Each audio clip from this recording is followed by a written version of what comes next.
So guys, स्वागत करता हूँ आपका अपने YouTube channel Yogyata institute of future science ईफा बाई प्रजापति सर। बच्चों, लास्ट हमने कंसेप्ट पढ़ा था ऑर्बिटल ओवरलैपिंग का। तो ऑर्बिटल ओवरलैपिंग का जो कंसेप्ट था वो इंपॉर्टेंट कंसेप्ट था। मैंने आपको उसमें पढ़ाया था कि एटॉमिक जो ऑर्बिटल्स है और उसमें सिग्मा और पाई बॉन्ड को कैसे बनाते हैं, ओवरलैपिंग कैसे होती है, सिग्मा बॉन्ड कैसे बनता है, पाई बॉन्ड कैसे बनता है। अगर आप इस चैनल पर नए आए हैं तो प्लीज पहले उस वीडियो को क्लियर कीजिए ताकि ओवरलैपिंग का कंसेप्ट आपको क्लियर रहे। ठीक है, तो इसके बाद हम आज पढ़ने वाले हैं कौन सा, valence bond theory, chemical bonding में इंपोर्टेंट रहने वाला वैलेंस बॉन्ड थ्योरी, और इसी में पढ़ेंगे हम हाइब्रिडाइजेशन का कंसेप्ट। ओके, चलो हमारा टारगेट रहने वाला है बच्चों कि केमिस्ट्री में आपको जेई में 100 में से 100 लाया जाए और नीट में 180 से 180 आया जाए। ठीक है, देखिए हम बात कर रहे थे केमिकल बॉन्डिंग के अकॉर्डिंग, केमिकल बॉन्डिंग में, और आज का टॉपिक कौन सा बच्चों, valence bond theory.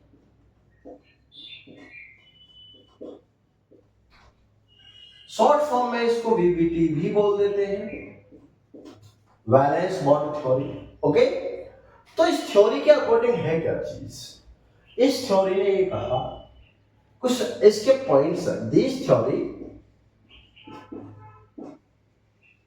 Follow following points.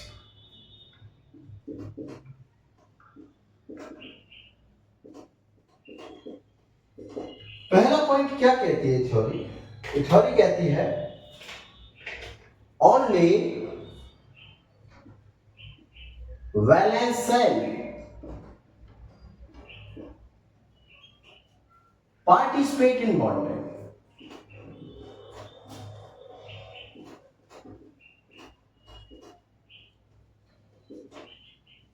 केवल वैलेंस सेल ही बॉन्डिंग में पार्टिसिपेट करने वाला है। दूसरा पॉइंट क्या कहता है, ओनली अनपेयर्ड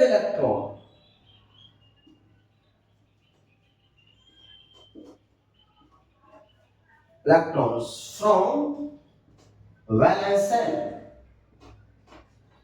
form bond। तो केवल वैलेंस सेल के अनपेयर्ड इलेक्ट्रॉन ही बॉन्ड बनाएंगे। ओके, उसके बाद क्या कहता है, तीसरा पॉइंट क्या है, number of bond equal to hybrid orbital. मतलब ये कि जितने बॉन्ड बनेंगे उतने ही हाइब्रिड ऑर्बिटल बनने वाले हैं। वो कौन से, सिग्मा बॉन्ड। तो कौन सा, सिग्मा बॉन्ड। बोलो बात क्लियर, हम सिग्मा बॉन्ड जितने फॉर्म करेंगे उतने ही क्या बनाएंगे, उसमें हाइब्रिड ऑर्बिटल बनाएंगे। ठीक है, जैसे देखिए अगर सपोज करो कार्बन है और इसके 4 सिग्मा बॉन्ड, तो बेटा अगर इसमें आपसे पूछा जाए कि 4 सिग्मा बॉन्ड है, 1 2 3 4, तो हाइब्रिड ऑर्बिटल कितने इसके, हाइब्रिड ऑर्बिटल रहेंगे इसके 4। बोल बात क्लियर, मतलब इसके हाइब्रिड ऑर्बिटल कितने रहेंगे, 4। जितने सिग्मा बॉन्ड उतने ही उसके हाइब्रिड ऑर्बिटल्स। बोल बात क्लियर रहेगी, आगे बढ़ते हैं।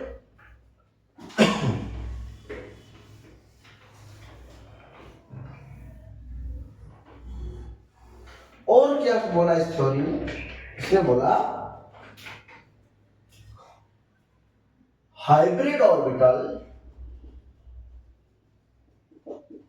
having same energy or and symmetry as that of parent atom या parent atomic orbital। मतलब जो हाइब्रिड ऑर्बिटल रहेगा उनकी जो एनर्जी है वो सेम रहेगी जैसे उसके पेरेंट एटम की थी। एक एग्जांपल देखते हैं, जैसे हमने सपोज करो क्या लिया, हमने यहां पर CH4 मॉलिक्यूल लिया। अब CH में कार्बन है और एक हाइड्रोजन है। अच्छा, इसके पास s ऑर्बिटल 1s 1, इसके पास 1s2 2s2 और 2p 2। These are the valence shell and these electron participate in bonding। कौन से? ये वाले 2s2 और 2p 2 इलेक्ट्रॉन। क्लियर? और इसका S, तो S तो स्फेरिकल होता है।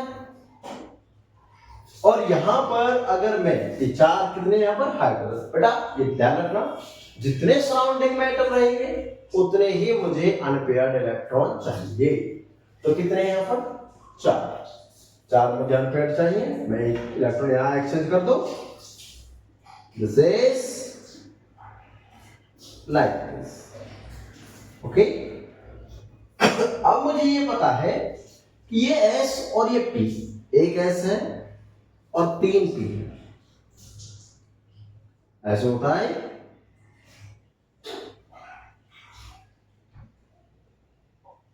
ओके, ये S इनसे हाइब्रिडाइज होगा, मतलब इनसे ये कंबाइन होगा और क्या बनाएगा? लाइक दिस, दिस इज और like this is the combination. और इनका जो ये माइनस वाला पॉइंट था उसको दिखाएंगे हम सॉफ्ट। हमने पहले ही बताया था कि जो पॉजिटिव वाला जो बॉन्डिंग करेगा वो लोग क्या हो जाता है, उसका साइज इंक्रीज हो जाता है जिसमें बॉन्डिंग होती है। तो हमने बॉन्डिंग वाला increase, this is the hybrid orbital. Hybrid orbital, बात समझ में आई? इस हाइब्रिड ऑर्बिटल में एक S है और P के कितने हैं? 3। This is the sp3। हमारा मेन फोकस यही रहेगा कि ये sp3 या sp2 कैसे हाइब्रिडाइज होते हैं। ओके, नेक्स्ट पॉइंट देखते हैं इसमें।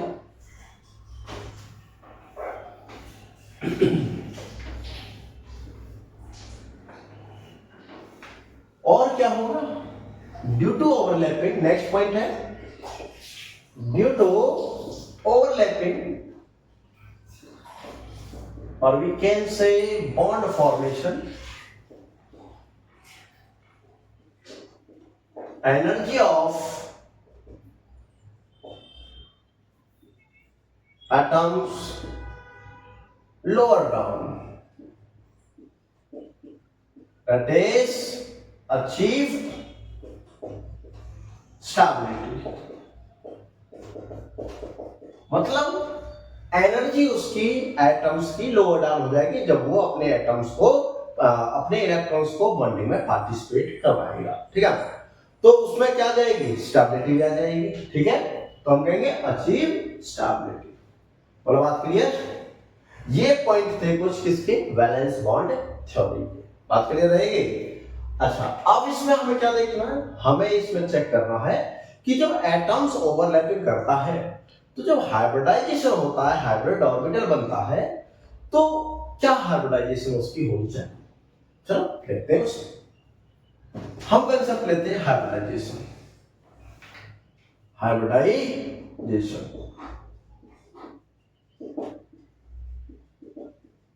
ओके, हाइब्रिडाइजेशन देखिए, जब हम इसको कंबाइन करते हैं हाइब्रिडाइजेशन, ठीक है, कंबाइन जब इसको हम करते हैं, इसका मतलब क्या है? Intermixing of atomic orbital. Intermixing of atomic orbitals, मतलब मुझे एटॉमिक ऑर्बिटल्स को क्या करना है? मिक्स करना है। और जब मिक्स होंगे तो एक हाइब्रिड ऑर्बिटल बनेगा और वही हाइब्रिड ऑर्बिटल्स क्या बनाता है? हाइब्रिडाइजेशन बनाता है। जैसे बहुत सिंपल से एक बात करते हैं, एक एग्जांपल लेते हैं बच्चों। क्या एग्जांपल लिया हमने? वाटर लिया, सबसे सिंपल वाटर। ओके, इसमें से हम कुछ चीजें आइडेंटिफाई करेंगे कि बॉन्डिंग इलेक्ट्रॉन कितने हैं, नॉन बॉन्डिंग कितने हैं, ठीक है, और उसको नॉन बॉन्डिंग को बोला क्या जाता है, लोन पेयर बोला जाता है, क्या बोला जाता है, वो सारी चीजें हम आइडेंटिफाई करने वाले हैं। ठीक है, देखिए H2 मैंने लिखा। अब पहले सबसे पहले इसमें सेंट्रल एटम आइडेंटिफाई कीजिए। सेंट्रल एटम, सेंट्रल एटम की आइडेंटिटी मैं यहां पर लिखवाता हूं आपको। क्या रहती है सेंट्रल एटम की आइडेंटिटी? सबसे पहले हम लिखेंगे लेस इन नंबर। वो एटम लेस नंबर में होना चाहिए इसमें से, जैसे यहां पर 2 हाइड्रोजन है और 1 ऑक्सीजन है। अगर किसी वजह से ये कंडीशन फेल हो जाती है सेंट्रल एटम में लेस नंबर वाला, तो हम दूसरी कंडीशन लिखेंगे लेस इलेक्ट्रोनेगेटिव।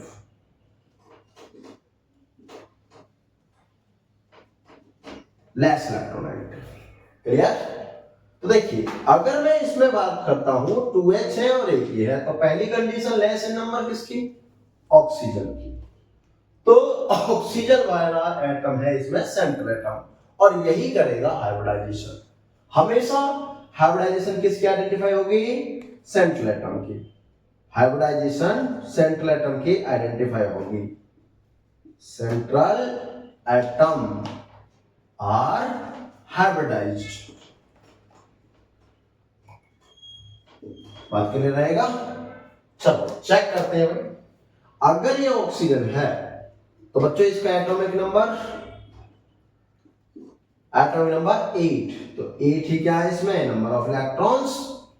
जरा इलेक्ट्रॉनिक कॉन्फ़िगरेशन करें इसकी। 1s2 2s2 2p4। Is it clear? Okay, तो this is the valence shell. जैसा कि वैलेंस बॉन्ड थ्योरी ने कहा कि only valence shell participate in bonding, तो ये वाला वैलेंस सेल है।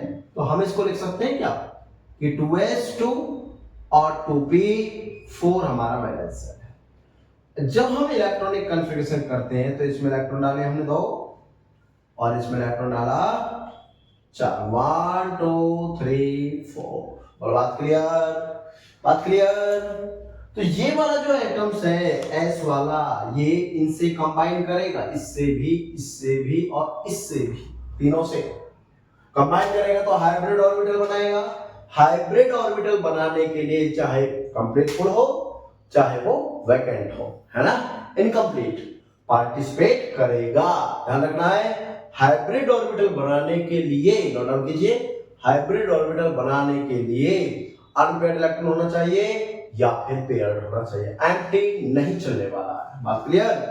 तो ये पेयर्ड, ये पेयर्ड, ये अनपेयर्ड, ये पेयर्ड, हाइब्रिड ऑर्बिटल बनेगा। तो जो हाइब्रिड ऑर्बिटल बन रहा है तो वो क्या बनेगा? sp3 बनेगा, क्योंकि एक s p के कितने? 1 2 3, sp3 बनेगा। तो हम कहेंगे कि हाइड्रोजन ने यहां पर बॉन्डिंग की है, हाइड्रोजन ने यहां पर भी बॉन्डिंग की है, दैट इज 1s और p के कितने? p p p p3। This is the hybridization. बोला बात क्लियर? तो हमने निकाला कि वाटर की हाइब्रिडाइजेशन क्या आती है?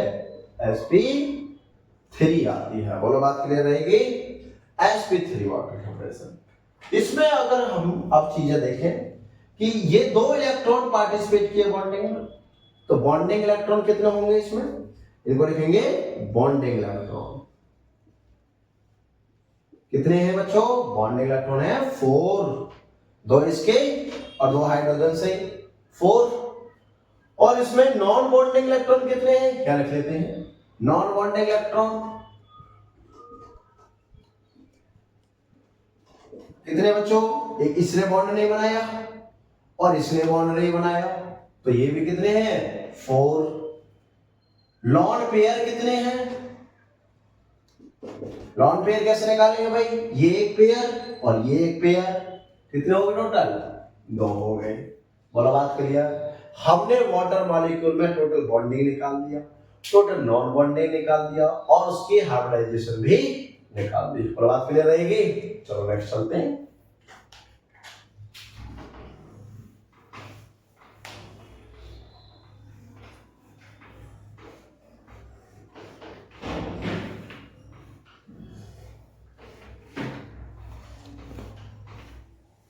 नेक्स्ट जो मॉलिक्यूल है वो हम लेते हैं कौन सा? CH4। अगर बच्चों CH4 की बात की जाए तो सबसे पहले सेंट्रल एटम क्या है इसमें? Central atom carbon. सराउंडिंग में कितने हैं बच्चों? सराउंडिंग एटम वो है 4 हाइड्रोजन, मतलब मुझे 4 अनपेयर्ड इलेक्ट्रॉन चाहिए इसमें। देखिए सी हमारा सेंट्रल एटम था, एटॉमिक नंबर इसका 6, इलेक्ट्रॉन भी 6, तो कॉन्फ़िगरेशन कीजिए 1s2 2s2 2p2। This is the valence shell. क्या काम करेंगे वैलेंस शेल से? इसी को पार्टिसिपेट कराएंगे हम बॉन्डिंग में। क्या आएगा? This is 2s and this is 2p। दो है, दो इलेक्ट्रॉन डालिए। ओके, लेकिन 4 मेरे पास सराउंडिंग एटम है, तो मैंने क्या बोला था कि जितने सराउंडिंग एटम रहेंगे उतने ही अनपेयर्ड इलेक्ट्रॉन होने चाहिए। तो बच्चे यहां पर तो 2 ही है, हम एक इलेक्ट्रॉन यहां ट्रांसफर करा देंगे, और जब एक इलेक्ट्रॉन यहां ट्रांसफर कराया तो ये बना लाइक दिस। बोलो हो गए 4 अनपेयर्ड। अब एक हाइड्रोजन यहां बॉन्डिंग करेगा, एक इधर एक इधर और एक इधर, और टोटल हाइब्रिडाइजेशन में क्या आएगा? sp3। तो बात क्लियर? हाइब्रिडाइजेशन क्या है इसकी? Hb hybridization sp3। बच्चों कितने बॉन्डिंग इलेक्ट्रॉन इसमें? टोटल काउंट कीजिए जो इन्होंने बॉन्ड बनाया, टोटल 2 इसमें 2 इसमें 2 इसमें 2 इसमें, तो 2 चौक 8। तो बॉन्डिंग और बॉन्डिंग इलेक्ट्रॉन कितने? 8। नॉन बॉन्डिंग कितने? 0। बोलो बात क्लियर? हाइब्रिडाइजेशन निकाल लिया हमने, बॉन्डिंग इलेक्ट्रॉन निकाल लिए और नॉन बॉन्डिंग इलेक्ट्रॉन भी निकाल लिए, है ना? बहुत सिंपल। एक अब क्लियर, कौन सा? NH3। ये आप लोगों के लिए है NH3।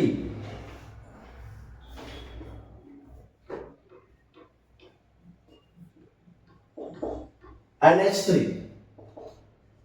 ये क्वेश्चन आपके लिए है। ओके, आपको कमेंट बॉक्स में bonding electron, non bonding electron, lone pair और हाइब्रिडाइजेशन, ये सारा आपको जितना भी लिखा है सारा कमेंट बॉक्स में बताना मुझको। ओके, तभी समझूंगा हाँ आपको समझ में आया है। नेक्स्ट देखते हैं हम क्या करेंगे। नेक्स्ट हमने मॉलिक्यूल लिया SF4। बेटा सबसे पहले सेंट्रल एटम क्या है? Central atom central atom sulphur. Surrounding atom कौन सा?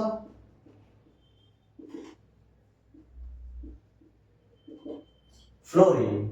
कितने फ्लोरीन है? 4। चलो चेक करते हैं। सल्फर एटॉमिक नंबर कितना? 16। बेटा क्या 16 आया? क्या अब ये पता चलेगा कि इसका वैलेंस शेल क्या है? क्या बता सकते हो कि इसका वैलेंस जो शेल है वो क्या रहेगा? बहुत सिंपल सी बात है। आप ये देखिए कि ये किस फैमिली से बिलोंग करता है।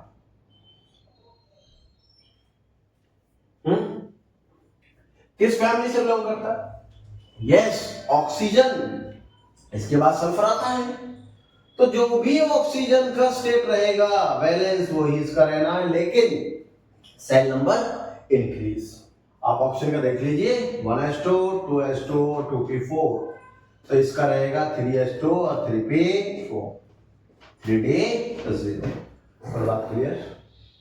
समझ में आई बात? देखिए, तो जब मेरे पास वैलेंस शेल इसका ये है तो यही पार्टिसिपेट करेगा 3s2 3p4 और 3d 0 बॉन्डिंग में। हम कैसे लिखेंगे इसको? हम इसको लिखेंगे this is 3s2, this is 3p4 और 3d वैकेंट। बात क्लियर। अब मुझे ये पता चला कि इसमें एक और एक दो, दो में अनपेयर्ड इलेक्ट्रॉन है, सराउंडिंग में कितने हैं 4, तो 4 अनपेयर्ड होने चाहिए। क्या करूंगा मैं, एक इलेक्ट्रॉन यहां से, क्योंकि इसकी एनर्जी हाई है इसलिए यहीं से इलेक्ट्रॉन को यहां ट्रांसफर करूंगा, और जैसे ये ट्रांसफर होगा तो क्या ये ऐसा बनेगा,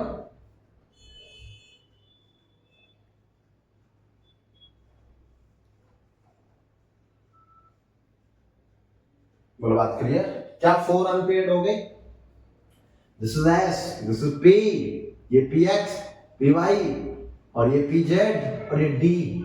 ओके, लेकिन ये इसमें जाएगा तो ये सिग्मा बनाएगा तो यहां आएगा, this is D Z square, और सिग्मा पहले इसमें बनेगा क्योंकि ये लो एनर्जी का होता है, तो हम इसको इसमें लिखेंगे, this is D X square minus Y square. बात क्लियर। अब एक फ्लोरीन इधर बॉन्डिंग, दूसरा फ्लोरीन इधर बॉन्डिंग, तीसरा फ्लोरीन इधर बॉन्डिंग, और चौथा फ्लोरीन इधर बॉन्डिंग, हो गए 4। लेकिन है क्या, sp3d, this is the sp3d hybridisation.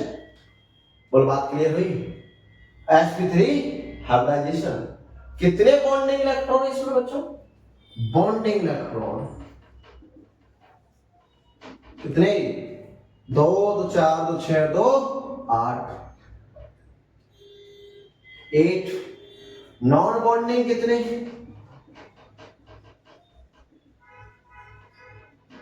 2। Lone pair कितना, 1। बात क्लियर, क्या आपको समझ में आया, क्लियर हुआ। एक और देखते हैं, ठीक है, एक और देखते हैं।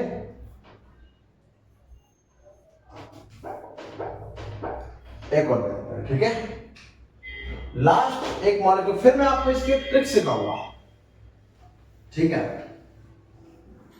एक मॉलिक्यूल और, मॉलिक्यूल है SF6। देखते हैं कैसे बनेगा, ओके, क्या हाइब्रिडाइजेशन आएगी और क्या बनना चाहिए, ठीक है बच्चों। सबसे पहले मैंने लिया surrounding atom, sorry central atom, central atom क्या है, सेंट्रल एटम सल्फर, और सराउंडिंग क्या है 6 फ्लोरीन, मतलब 6 अनपेयर्ड चाहिए मुझे इस बार। तो सल्फर जो था उसका कॉन्फ़िगरेशन मैंने देखा वैलेंस सेल का, valence shell 3s2 and 3p4 3d0। अगर मैंने इसको ऐसा लिखा, this is 3s2, this is 3p4 and this is 3d0। बेटा 2 अनपेयर्ड मुझे दिख रहे थे, लेकिन मुझे चाहिए कितने, 6। कैसे करूंगा, अगर इस इलेक्ट्रॉन को मैं यहां ट्रांसफर कर दूं और इस इलेक्ट्रॉन को मैं यहां ट्रांसफर कर दूं, तो ये बनेगा क्या, 3s1 और 3p3, और ये बन गया बेटा 1 बोलो, हो गए 6 अनपेयर्ड। कितने फ्लोरीन है, 6 फ्लोरीन, एक फ्लोरीन, दूसरा फ्लोरीन, तीसरा फ्लोरीन, चौथा फ्लोरीन, पांचवा फ्लोरीन, छठा फ्लोरीन। हाइब्रिडाइजेशन 1 2 3 4 5, 1 2 3 4 5 6, क्या बनेगी, sp3d2। बात क्लियर, sp3d2। बेटा इसमें जो d ऑर्बिटल यूज हो रहा है वो कौन सा है, सिग्मा बॉन्ड जो बनाता था, कौन सा, dx² - y² और dz²। और SF4 में कौन सा यूज हो रहा है, dx² - y²। बात याद रहेगी, बात याद रहेगी, ध्यान रखना, एग्जाम में आता है कि d ऑर्बिटल कौन सा यूज हो रहा है, SF4 में dx² - y²। और sp3d2 में dx square minus y square और dz स्क्वायर। आपको मोस्ट इंपोर्टेंट है, याद रखना है। बोलो क्लियर रहेगा। चलो बॉन्डिंग इलेक्ट्रॉन कितने इसमें? बॉन्डिंग इलेक्ट्रॉन्स बेटा 2 4 6 8 10 12। नॉन बॉन्डिंग, नॉन बॉन्डिंग है ही नहीं, 0, तो नॉन पेयर भी नहीं है, 0। बोलो बात क्लियर रहेगी। अब मैं आता हूं इसकी ट्रिक पर, ठीक है। देखिए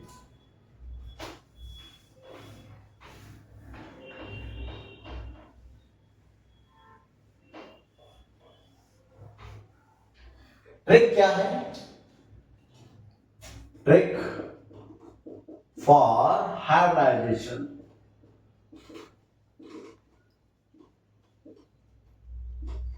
ठीक है, देखिए फर्स्ट स्टेप, कुछ स्टेप है जिनको आपको फॉलो करना है, ठीक है। फर्स्ट स्टेप क्या कहता है? Count total number of valence electron of of A molecule. Molecule के जितने भी एटम्स हैं बच्चों, सबके वैलेंस इलेक्ट्रॉन को आप काउंट कर लीजिए, ठीक है। एग्जांपल लीजिए, मानो CH4। बेटा एक कार्बन है, 4 हाइड्रोजन है। एक कार्बन का जो वैलेंस इलेक्ट्रॉन होता है वे होते हैं कितने? 4। हाइड्रोजन के कितने होते हैं? एक हाइड्रोजन का 1 और 4 के कितने हो जाएंगे? 4। ठीक है, बात क्लियर। टोटल कितना हुआ? 4 + 4 = 8। बात clear. Step number 2, second step, if valence electron equal to 2 to 8, then divide by 2। बात क्लियर। डिवाइड कितने से करना आपको? 2 से। If valence electron equal to 10 to 56, then divide by 8। या आप ये कहो कि 8 से ज्यादा, ठीक है। 8 से भी ज्यादा हो लेकिन कितने तक? 56 तक। तो कितने से डिवाइड करना है? 8 से। अब एक फैक्टर निकल कर आएगा, ठीक है। क्या निकल कर आएगा? एक फैक्टर। जैसे हमने वैलेंस इलेक्ट्रॉन CH4 के क्वांट के कितने? 8। तो अगर 8 इलेक्ट्रॉन है तो ये वाला इसमें आता है वैलेंस इलेक्ट्रॉन। 8 को डिवाइड करना मुझे 2 से, तो ये आएगा फैक्टर 4। ठीक, ये 4 जो है बच्चों, ये बताता है क्या? Number of orbitals which participate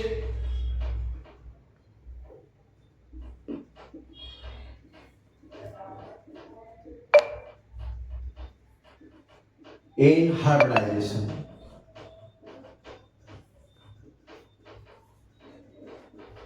बात क्लियर। ये हाइब्रिडाइजेशन में पार्टिसिपेट जो करता है वो बताता है। तो कितना आया बच्चों ये नंबर? ये नंबर आया हमारा 4। आया CH4 के लिए 4। तो पहला जो ऑर्बिटल है वो तो S रहेगा। अब हमें पता है कि S में ये क्या ऑर्बिटल होता है और P में कितने होते हैं? 3।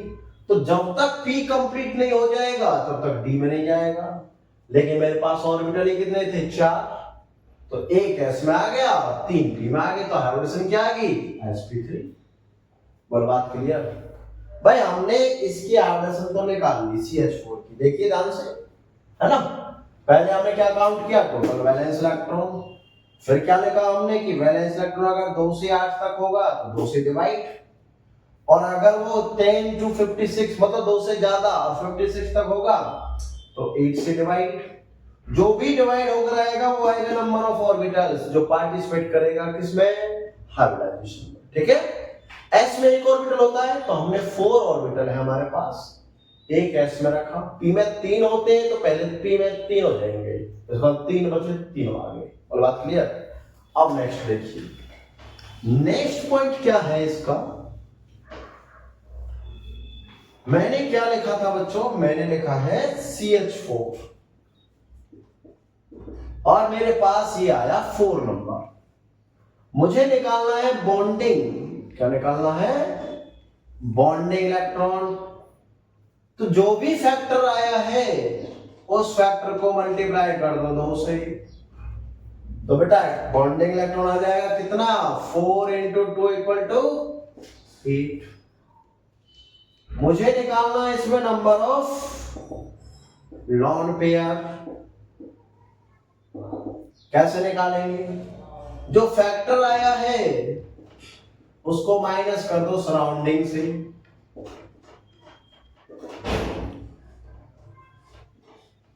तो हमारे पास लॉन पेयर आ जाएगा। जैसे फैक्टर आया कितना 4, सराउंडिंग एटम कितने 4, तो कितना 0, और अगर लॉन पेयर 0 है तो नॉन बॉन्डिंग भी 0। बोल बात क्लियर, बात समझ में आई, बहुत सिंपल था। क्या आपको ये रूल समझ में आया, ट्रिक समझ में आई? एक क्वेश्चन देखिए धड़ाके से आंसर आएगा। ओके, एक क्वेश्चन बस, फिर आपको क्वेश्चन करने हैं, ठीक है। मैं आपको लास्ट में जब चैप्टर खत्म हो जाएगा डीपीपी भी प्रोवाइड कराऊंगा और उसके आपको क्वेश्चन करने पड़ेंगे, ठीक है। देखिए बेटा मेरे पास मॉलिक्यूल है XeF2 केवल मॉलिक्यूल्स, मुझे क्या बताना, हाइब्रिडाइजेशन क्या रहेगा, बॉन्डिंग इलेक्ट्रॉन कितने, लॉन पेयर कितने,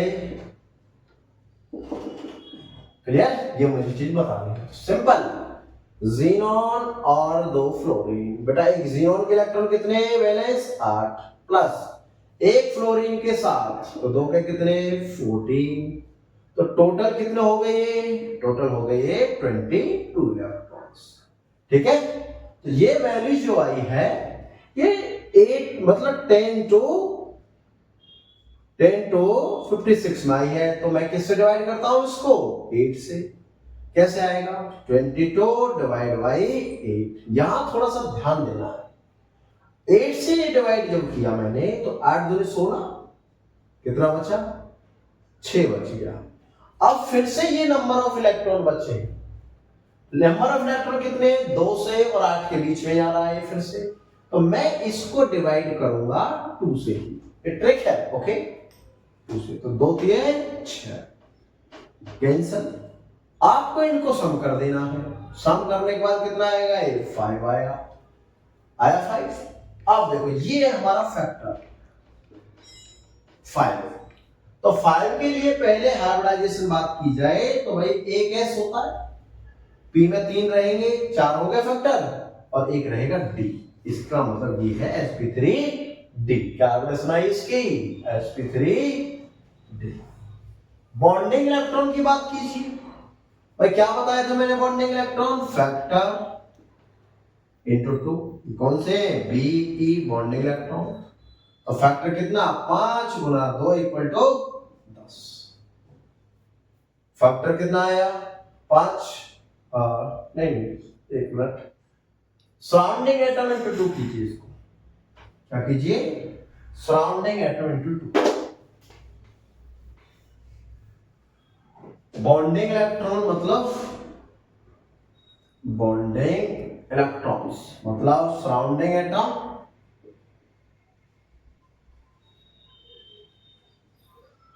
इंटू 2 इक्वल टू कितना आएगा बेटा, ये 2 × 2 = 4। बॉन्डिंग इलेक्ट्रॉन कितना हो गए 4। लॉन पेयर कैसे निकालेंगे इसमें, लॉन पेयर का तरीका है बेटा फैक्टर माइनस सराउंडिंग, है ना। तो फैक्टर कितना 5 माइनस सराउंडिंग कितने 2, 5 से कितना 3, तो ये कितना आया, ये आया 3। बोलो आपको ये चीजें क्लियर हुई, क्लियर बेटा। तो एक ट्रिक है, तो ध्यान रखिए कि जब भी ऐसा कोई मॉलिक्यूल आ जाए तो हम पहले टोटल वैलेंस इलेक्ट्रॉन उसके बाद फैक्टर लगाएंगे। अगर उसमें 2 से 8 तक इलेक्ट्रॉन है तो 2 से डिवाइड, और अगर उसमें 8 से ज्यादा है 56 तक है तो उसको 8 से डिवाइड करना है। और डिवीजन करने के बाद इस तरीके से करना, ध्यान रखना है कि अगर कंप्लीट मल्टीप्लाई हो जाता है इट्स ओके, और अगर नहीं होता है तो उसको जितने इलेक्ट्रॉन आते हैं, फिर देखिए कितने के बीच आ रहा, 2 से 8 आ रहा है क्या, तो 2 से डिवाइड, और जो भी आएगा उसको सम कर लीजिए।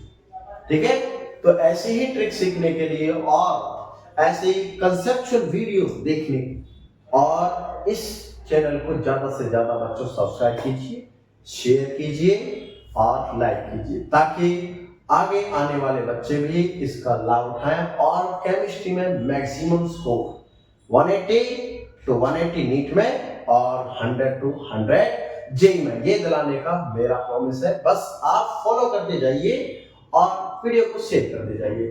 थैंक यू वेरी मच, मिलते हैं फिर नेक्स्ट वीडियो में। Thank you very much.